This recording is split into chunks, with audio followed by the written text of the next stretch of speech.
Florida State finished the 2022 campaign with a top 10 offense based on a lot of metrics. We're talking with ESPN's David Hale about how good that Seminoles offense can be here in 2023. David, I appreciate you for joining me. It all kind of starts at the top, and I want to get your perspective from the outside looking in because I think it's really easy for Florida State fans to, again, put on garnet and gold colored glasses and say this. But have you ever seen a player across his career improve the way that Jordan Travis has? Like, recency bias is a thing, but this is unreal, isn't it? I mean, yeah, perhaps somebody like in the 30s did this that I was utterly unaware of. But no, look, I've been covering this sport for 20 years now, and I can't think of, honestly, even a remotely close story.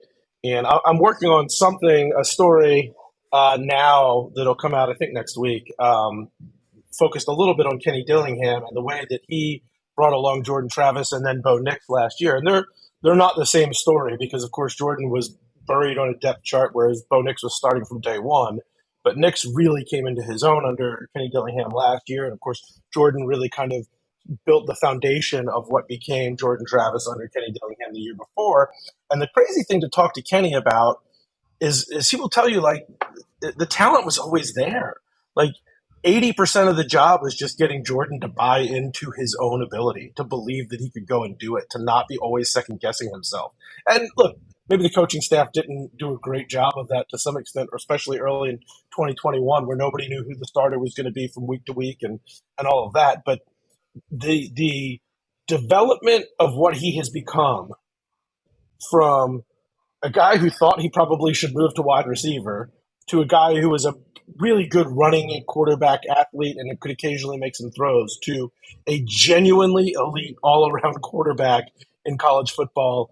I am hard-pressed to come up with any similarity with anyone else that I've seen that comes to mind because he is just, it's unbelievable. And, this is sort of cliched to say, but it's a thing you hear coaches and players talk about all the time is the quarterback who makes everybody around them better. It is unquestionable that the rest of that offense gets better because of Jordan Travis. That team has, I think, it remains to be seen what Florida State does this year. And if they fall way short of this lofty expectations, then the narrative will certainly shift. But if they come even close to living up to the hype this year, I think Florida State fans have to look back and look at Jordan Travis as arguably a Mount Rushmore in Florida State football history type of player for when you think about where this program was, where it is, and the role that he played in getting it from point A to point B. It's really astounding. You've done different, I think you had a tweet about, a quarterback stat that only 3 guys and their last names all started with W had, and the 4th one was Jordan Travis. He's going to have to change his name. That's cool. Yeah, just put a W in front of it and should be good. But yeah, silent W. It's been who knows what Chris Ricks might have done if he had been spelled W-R-I-X. Yes. What happened to Weatherford? But yeah, it's been right. It's been phenomenal to watch. The talent around Jordan has increased, and you haven't done these rankings yet, but what are the chances that we had you on 2 years ago? What are the chances that Florida State goes from worst to first in 2 years at the wide receiver position?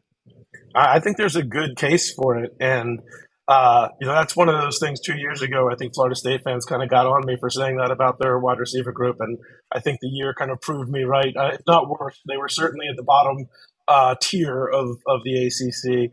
I don't think there's any doubt they're in the top tier this year.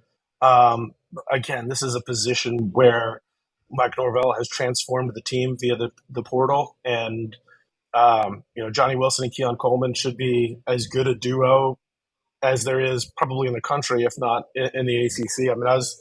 We were talking before this, like, is there somebody that would be ranked ahead of them? I haven't done the actual research yet to say.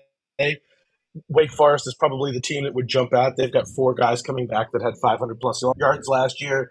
I don't know. Is there another one? Clemson's got talented guys, but they haven't really developed a wide receiver in a long time. And, NC State, I don't really know who their playmaker is. Virginia lost a lot of real good wide receivers who didn't play particularly good last year. Virginia Tech really doesn't have anybody. Louisville will be an interesting one. But, again, those guys that I certainly wouldn't put them ahead of Florida State at this point in the year. Maybe they develop as the year goes along. And Carolina's got a good group too, but that's a group that's losing its two best wide receivers from last year, Antoine Green and Josh Downs. I think they have some talent coming back, and they did well in the portal too. But yeah, I mean, don't commit me to this, but yeah, at this point, I would probably lean Florida State number one there. Yeah. Running back and offensive line, two places that Florida State has also done a really good job. Mike Norvell's success with running backs certainly goes back to his Memphis days. You just look at the guys that are in the league right now, and have been over the last several years from those Memphis teams. But it's not just Trey Benson. I mean, he really has built a little stable there. They had Trayshawn Ward transfer out, but Toafili, Campbell, Hale, other guys, Keziah Holmes, the transfer from Penn State. Florida State's running backs at number one to you in the conference right now. Does Jordan factor in there at all, his rushing ability, or is that just straight the running backs? We'll get right back to chatting with David about FSU's defense. But first, I want to give some love to our friends over at Gramco, thegramco.com. Make sure that you are supporting them. They are Florida State alum. They're Nole-owned, vet-founded. Make sure that you take care of all of your Delta 8 needs at thegramco.com. Use TJ25 for 25% off. The Blue Raspberry Gummies are the best. If you don't like those, let me know, and I'll get you an extra drink in New Orleans when we all hang out for the tailgate for the LSU game. Thegramco.com. You ought to be getting your Delta 8 from there. If you have any questions, visit their website for more. TJ25 at checkout will save you 25%. I think that it's probably. I mean, you can't. You have to sort of consider the rushing ability of the quarterback, but and because I think that also helps open up running lanes when your quarterback is more mobile. But yeah, I think if you just look at the running back stable, I mean, I would have Clemson and FSU. I think they're probably 1-2. And if you wanted to flip flop that, I wouldn't argue with you. Clemson's got a couple of really good guys too. But the other really good thing about Florida State's group, I mean, you ran through all the names there. I feel like they really complement each other well. It's a group that, if there's in any given situation, there's a guy that you can put in who I think is really adept at handling that situation. And yes, Benson is clearly the bell cow guy, and the guy you're going to want to run out there. But they've got some really nice change of pace backs. They've got some guys that can catch the ball out of the backfield. They've got some guys who can, blitz pick up and do a good job on third down blocking. To me, this looks like a very well-rounded group with a guy at the top who should be legitimately in the conversation for All-American at the end of the year. And then the offensive line, we mentioned this in our defensive video that came out, but it's been a long time. I don't think they were 14th, but I think 2 years ago you'd have had them 10 or below. I guess I should have maybe looked that up before we were in here. But, yeah, the offensive line being top two, I mean, you have Clemson just ahead. That might be one that Florida State fans fight with you on a little bit. But, again, they're probably pretty kind to you on these after these rankings. But the offensive line improvement and what they've done in the portal and development and bringing guys up through like Smith and Scott and other ones that – it's pretty remarkable what Alex Atkins has done to flip that room. Yeah, I think, by the way, he is as good an assistant coach as there probably is in the country right now. I was a little surprised that he didn't get some run for a potential head coaching job somewhere this offseason. I won't be surprised if that changes next offseason.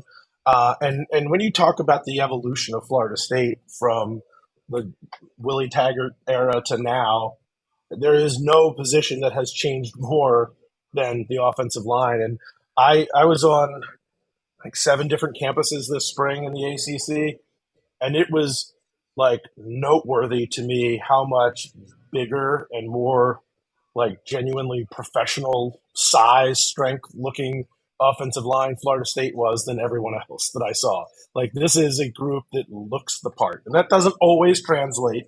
But I mean, heck, we talked about Central Cyprus and how good you must be at corner if that guy isn't necessarily a guaranteed starting spot. There's 2 or 3 guys on the offensive line that would probably be starting anywhere else in the conference, and yet you can't guarantee they're definitely the starter at Florida State because there's real depth if they stay healthy there too. So I am like, it's from how bad it was just 4 or 5 years ago to where it is now is a minor miracle. And I posted some of the numbers on Jordan Travis.